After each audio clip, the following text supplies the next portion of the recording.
my entry to exit master class. This is part 2 of the 3-part classes, and this is a system that is laser focused to unlock profits from any markets.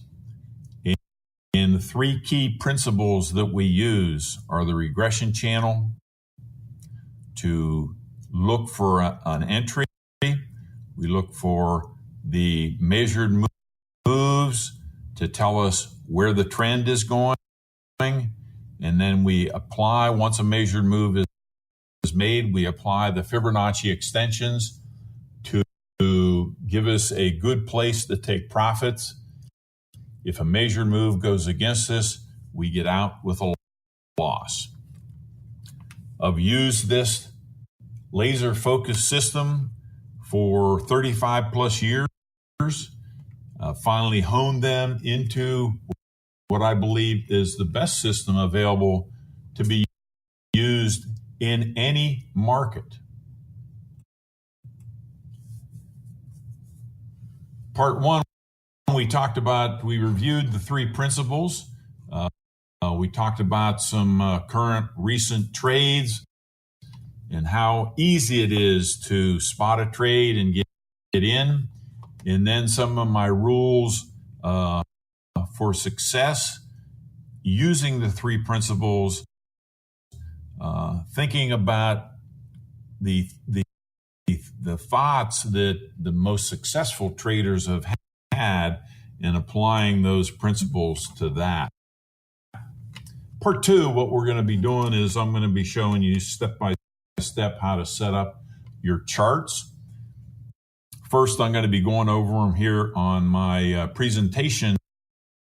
Then we're going to shift over to Thinkorswim, and I'm going to show you how to set everything up on Thinkorswim. Now, I am not affiliated with Thinkorswim. However, I do believe it's one of the very best trading platforms available with all their charts and tools. Then we're going to be talking about which trading vehicles do we want to use. Do we want to just buy or sell? Do we want to use credit spreads? Or do we want to buy puts and calls? Then we're going to talk about the different trading time frames for the different markets. In part 3, I'm actually going to be going step by step through helping you to find a trade, how do you enter a trade, and how you exit the trade. So right now, let's take a look at setting up our charts, looking at which trading vehicles to use and what are the best time frames that I believe are the best for the various markets that we look at.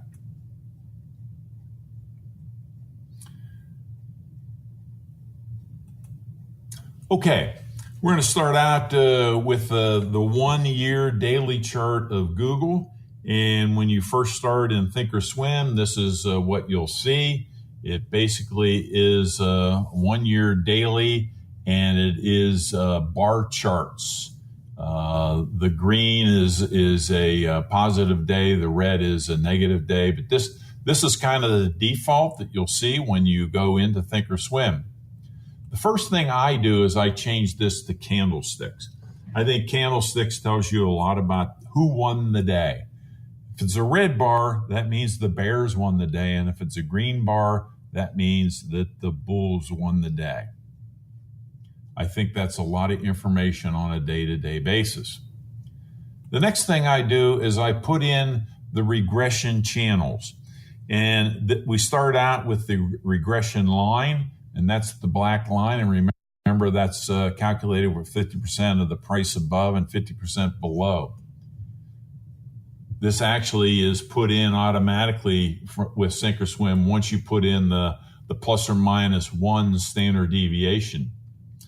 I always set the plus or minus 1 to the green and then the plus or minus 2 to the gold, because the plus or minus 2 in my mind is the gold standard.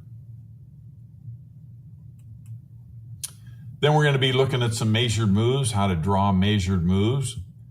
and then I'm gonna focus on Google and not show you on the SPY, and then ultimately I'm going to be going over some Fibonacci extensions. So let me bring up my Thinkorswim and let's go through this step by step. So here we are. This is my Thinkorswim platform. You can see that what I've got here is the Alphabet or Google 1 year daily in the default mode, and this is for one screen only. You'll notice you select the screen by coming up here and selecting one screen. Before we go any further, I'd like you to also notice that this is the market basket that I follow that covers all the markets. I look at stocks, I look at Amazon, Google, McDonald's, and then the SPY is traded like a stock, even though it's the S&P 500. It's the 500 cumulative stocks. Then I've got the US dollar and the Japanese yen for Forex. I've got the E-mini right up here for those of you that are interested in trading futures. And then I always look at the SPY, which is the ETF of the SPX. So let's go ahead and the first thing we want to do is we want to come up here to style, and you come down to chart type, and all you do is select candle, and that'll give you the candles. The next thing we want to do is we want to put on the regression channels. So you come up here to studies, you go to edit studies, and now what we're going to want to do is we're going to scroll down to standard deviation channels, which is on the left-hand side here. Okay, standard deviation channel. You want to double click that, and you want to do it twice. What I'm going to do now is I'm going to go to the little widget here, and I'm going to click on that, and that's going to allow me to change the deviation. Well, the first deviation, I'm going to leave it at 2, and we'll make the upper line, we're going to make this gold, remember, so let's make a width of 3 and the color gold. Now the midline is going to be the same for both, so let's put it at black. And then the lower line, we want to make a width of 3 and color of gold. And we want to say OK. Now that is set. The next thing we want to do is go up here to the next standard deviation channel, click the widget, and change this deviation to 1. Now, remember with the webinars that we have, all you have to do is pause. You can rewind. You can go over this time and time again. The other thing is you can always call Thinkorswim or email Thinkorswim to get help on this. But the best thing to do is just listen to what I'm saying here now and rewind and go back later on. Okay, so this we set this to 1 standard deviation. We're going to set the width to 2, and we're going to make this green. Now we want to set the midline to black, and then the lower line width of 2 and the color of green, and say OK. Now, we have the regression channel ready to go, and this will be automatically changed every day. You don't have to do anything. For this time frame, it's going to be set. Once you have it set, Thinkorswim updates it on a daily basis. So we want to hit apply and OK, and there you go. There you go. That's the 1 year of Alphabet, and you'll notice that the trend is up, and you'll notice that it does tend to go slightly above the 1 standard deviation and then fall to the -1 and then to the +1 and so on. And this is knowing this information is a great value. Now let me just change this to the time frame to 6 months so we can kind of zero in on this. And this will be exactly the same as what we have in the presentation. Okay, the first thing we want to do is put on measured moves. So let me go down here to the drawing tool and click on trend line. Now, what I want to do is I want to go from the low, and that's the low portion of the wick, to the high portion of the wick, then back down to the low portion of the wick, and these will be intermediate moves. So you can do that. You click there, you stretch it up, you click, drag it down, you click, bring it up, you click, bring it down. Okay, and when you do this, this is showing you very graphically that Google is definitely in an uptrend.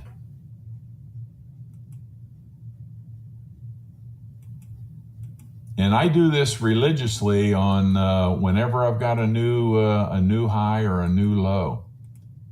Now you can see that just recently Google has made a major move to the downside.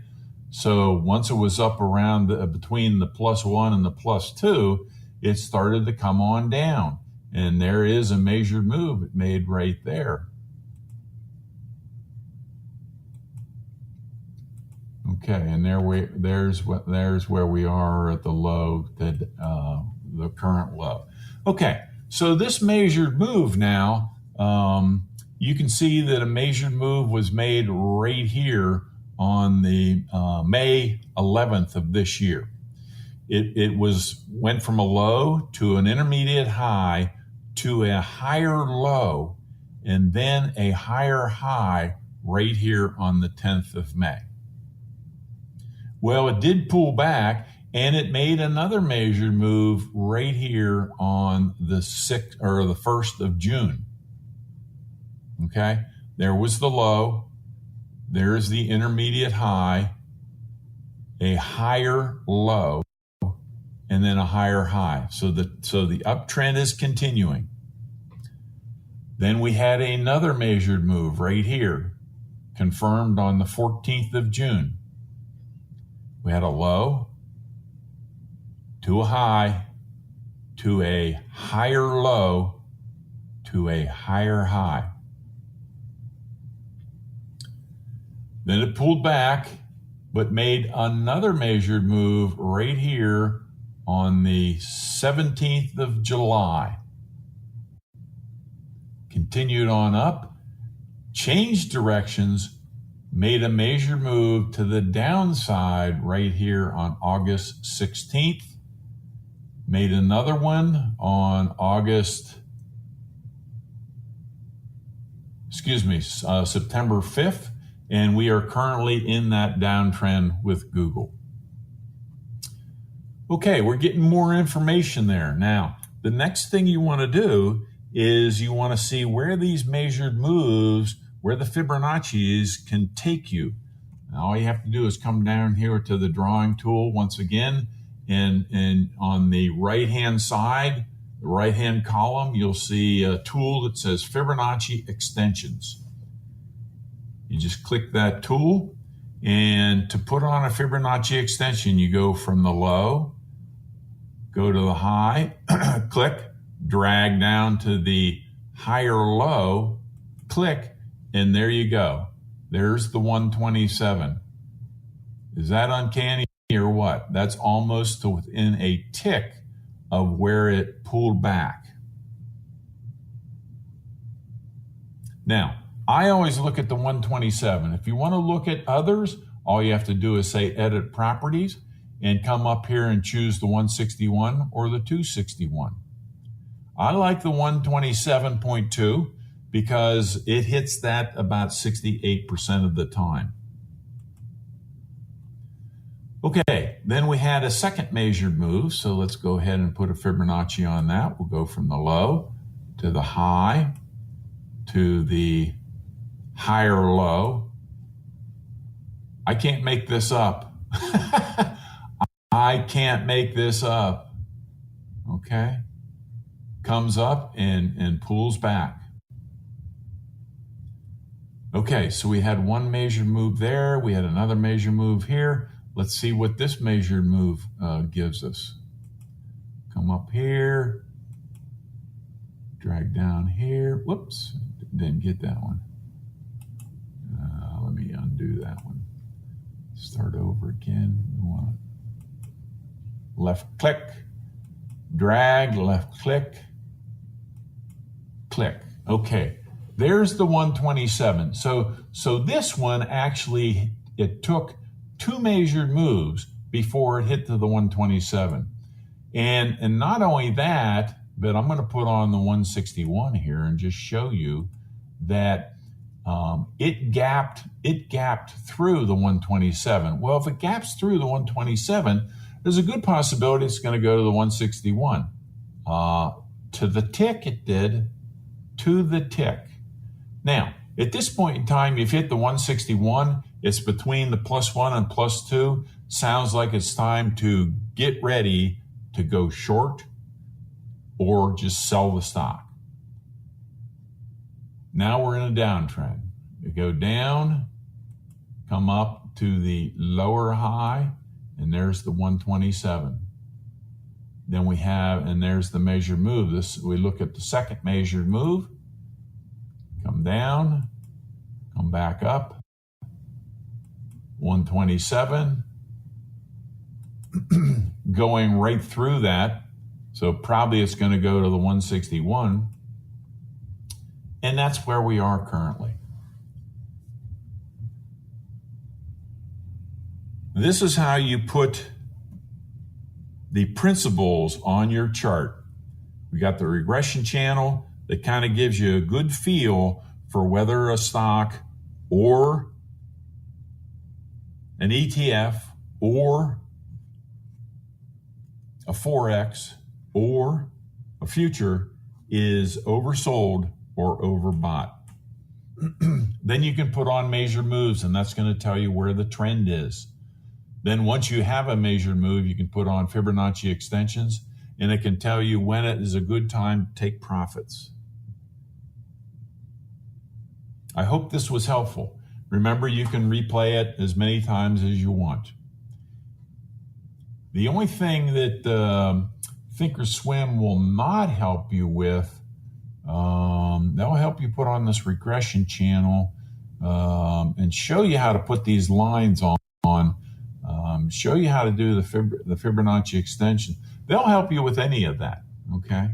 They'll help you with any of that. So let's go ahead and get back to our presentation. You can see on the SPY how everything is just the same. Measured move to the 161, measured move to the 127. These three principles are powerful tools. Okay, now for things like leaps and things like monthly options or weekly options, I always use credit spreads. And the reason why I use credit spreads is because rather than buying a straight call or straight put, with a straight call and a straight put, it has to go in the direction you think it's going to go, but it has to go quickly because time runs against you with straight options. With credit spreads, there are three ways you can win. If you think it's going to go up and you put on a bull put, with the operative word there, bull, you're selling a put. It can go up, it can go sideways, or it can go slightly down, and you're going to still end up a winner. The other thing is time is working in your favor. you'll have theta decay. In other words, the options are made up of intrinsic and extrinsic value. The extrinsic value is time value, and it's simply a premium that you pay on an option for the time that you're going to hold it. Well, as time goes on, that erodes. And if we are selling, we are the ones that are taking that money in. Now, this is an example with the RUT, the Russell 2000. And this example I put together back in 2015, when the Russell was at 1238. And we put on a bull put because I saw it make a measured move right here. And we put on a bull put, okay? Basically, when you put on a bull put, you're selling one out of the money and you're buying another one out of the money. And what I'm doing is to determine the strike prices to use, I'm using the implied volatility, which shows me the move that's potentially going to happen either plus or minus within the time frame. Now, you'll notice that you're selling that for $20. Well, as long as it stays above there, you're going to make $20.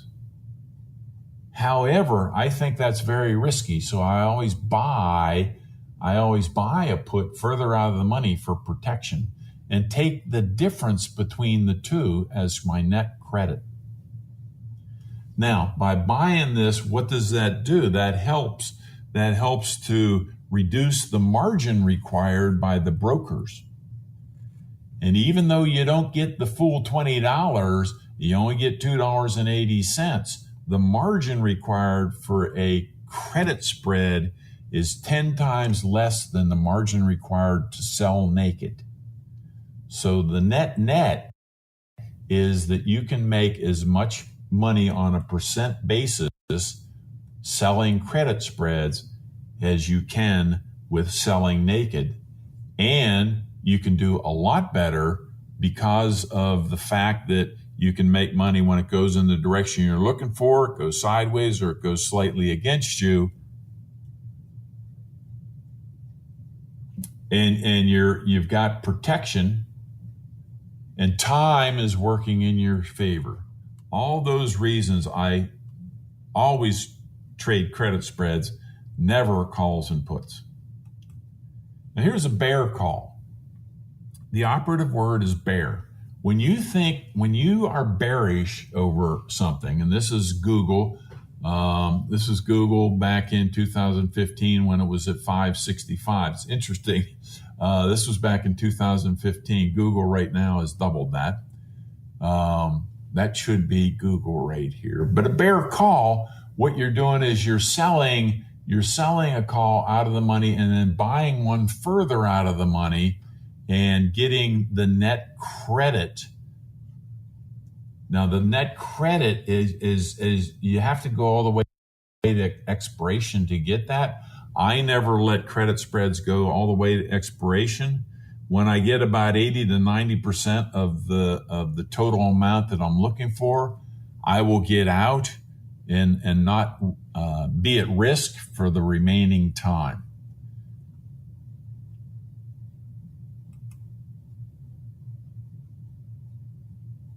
Okay, here's an optimal weekly spread. The first thing I want to do, and let's look here at the bear call. Let's say we wanted to put a bear call on the SPX. Currently, the SPX, and this screenshot was taken. Let's see if I can see the date anywhere around here. I can't see the date, but it was. I was looking at the 10 September 2018 option chain, so it was around that time. But what I do is I look at the last price, and that's 2902. And then to that, if I'm looking to do a bear call, remember I want to go above out of the money. So I take the implied volatility for this time period, I have 10 days to expiration. It's about 10%, and that means plus or minus 38 points in one direction or the other. For a bear call, I add that to the 2902, come up with 240, and that allows me to zero in on what spread I'm going to get. I always go with a 5-point spread for weekly options. For monthly options, I'll usually do a 10-point spread. For leaps, I'll usually do 10 to 25 points. Okay, see how we establish the strike. Now let's look at a bull put. For a bull put, rather than adding this number, you're going to subtract the number because you want to go below. Okay, so you take the 2902 minus the 38.42, and that gives you 2864. You kind of zero right in on your bull put spread at 2860 and 2865.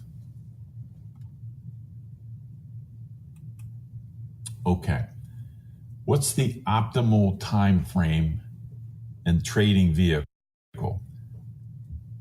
These are the exact settings that I look at every day. And I just have two. I just have two settings, and I jump back and forth. If I'm looking at stocks, I am going to either buy or sell short. And I want to look at the 1-year daily time frame. If I'm looking at weekly options, monthly options, or leaps, I'm looking at putting on credit spreads. For the weekly options, I'm going with a 10-day, 30-minute chart. For leaps, I'm staying with the 1-year daily chart. For futures and ETFs, I want to do credit spreads, and I want to do the short-term 10-day, 30-minute chart. For Forex, I can't do credit spreads. There are no options in Forex. I'm either going to be a buyer or a seller, and I use the 10-day, 30-minute chart. Now, let me bring Thinkorswim back up here for a second, because I want to show you that my two time frames. The first is for stock, and I always have a two-screen setup. And what you do is you just choose the two screens up here, and on the left-hand side is where I will have the 1-year daily chart. And I always use that to determine when I think I want to get into a trade, but then I will time the trade. I'll time the trade when I've got on the 30-day 1-hour chart. So this kind of tells me when I want to make a trade, when it's overbought or oversold.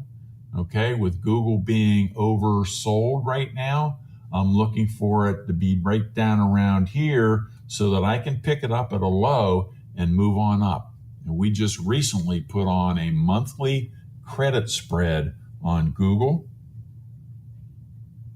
And this would also be an excellent time to buy Google stock.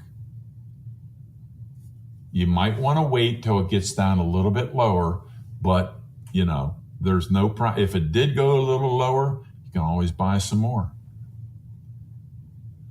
Okay, for the short term, for Forex, let's say, I'm going to use the weekly or Forex charts, which is the 10-day, 30-minute chart.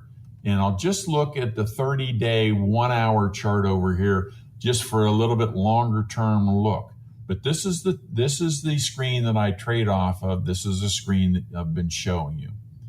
And these are credit spreads that I've put on recently on the SPX. And you can see this was a bear call, winner, bull put, winner, bull put, winner, bear call, winner, bull put, winner, bear call.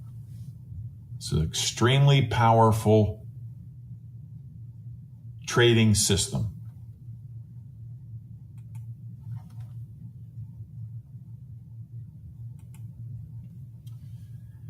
Now, how do I come up with the stocks that I look at?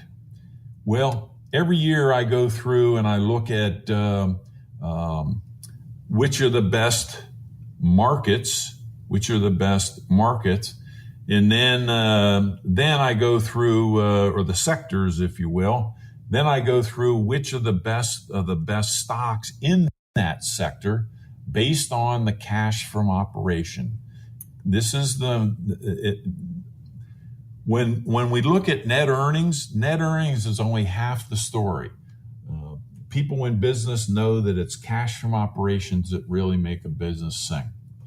These are some examples. When Priceline was Priceline, before it was Booking Holdings, CMI and Cummins Engine, and then Amazon.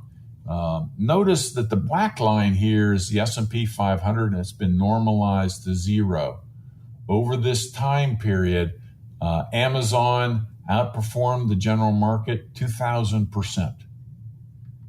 Booking Holdings outperformed the market 3,000%, and Cummins Engine didn't do all that great. Yeah, it did. It outperformed the market about 400%. Now, what I don't want to look, and this market basket is usually about 25 stocks, and I published this. But for my purposes, I want the best of the best of the best, okay? And I will only go with 4 of what I consider the best of the best. And they are, remember the chart, they are, let me go back to that chart real quick. Let's see, how far back were we? Where was it that I showed those? Well, that's all right. Let me just talk about them now. They are McDonald's, they're Google, they're Amazon, and then the S&P 500.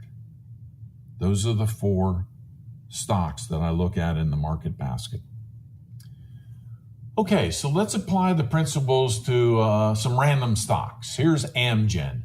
Here's Amgen over the last year. Here was a buy. Here's a sell short or get out. Here's a buy. Here's a sell short. Okay, you could even sell this one short and buy it back.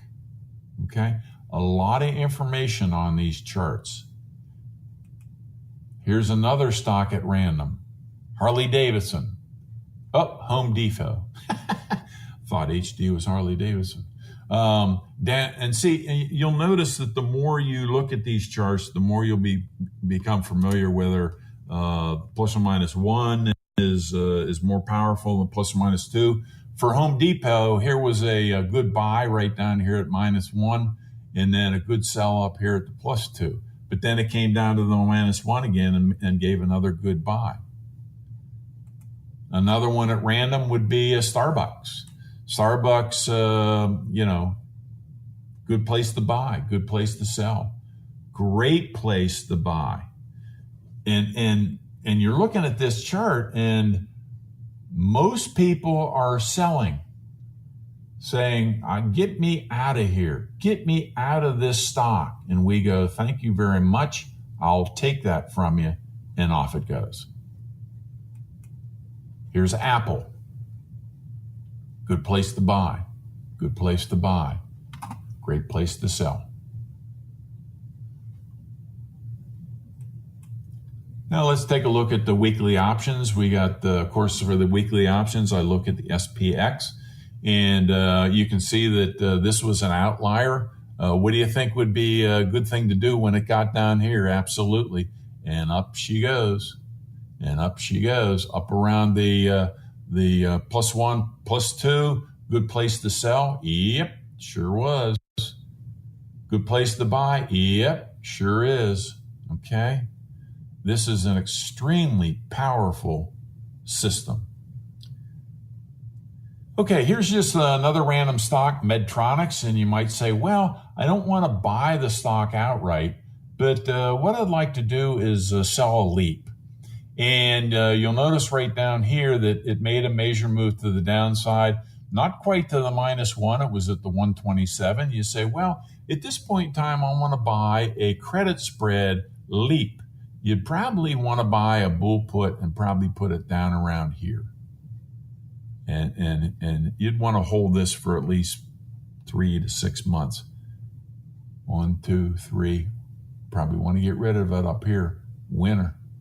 Okay. You might want to do a bear call up around here. 1, 2, 3 months. Okay. Might want to do another bull put down here. 1, 2, 3, 4, 5 months. All right. Here's the E-mini, and you'll notice that the E-mini is just like anything else. When it falls below, and when it's an outlier below the -2 and everybody's selling, we're buying. Comes up here, we're selling. Comes down here, we're buying. And the last one I want to show you, well, there's 2 more. I got an ETF. I got TLT, Treasury bonds. And you can see the Treasury bonds is one that doesn't deviate from the regression line very much, usually to the +1 and the -1. Sell, buy, sell. Okay. Now, remember, there are times when you're going to have a loser, and that's okay. That's okay. Remember, when it goes against us with a measured move, we just want to exit the trade. So let's say with TLT, we put on a bear call up around here. And this is a 10-day, 30-minute chart, so I'm probably only going to have this for 10 days. 1, 2, okay. The third day, it's coming pretty close to making a measured move, but it didn't. 4, 5, and so on. You might want to choose to get out, but TLT did drop from this point, and we were able to claim about 90% of the profit available. The last one is Forex, and again, I look at the dollar versus the Japanese yen, and Forex is traded 24 hours a day around the world, but most of the trading, when it has the U.S. dollar associated with it, will happen between 8 o'clock and 5 o'clock Eastern time. I don't worry too much about overnight trading. Good place to sell, good place to buy. Goes up, comes down, and say, you could buy some more here. Measured move, uptrend, measured move, uptrend, measured move, stay with the trend. Gets up here and it go, I'm going to take profits there. If you put on Fibonacci, guaranteed this was about the 161 right here. Okay, that is Masterclass Part 2, and I'm looking forward to continuing on in Part 3. In Part 3, I'm actually going to show you step by step how to find a trade, how to enter a trade, and how to exit a trade. Bye-bye now.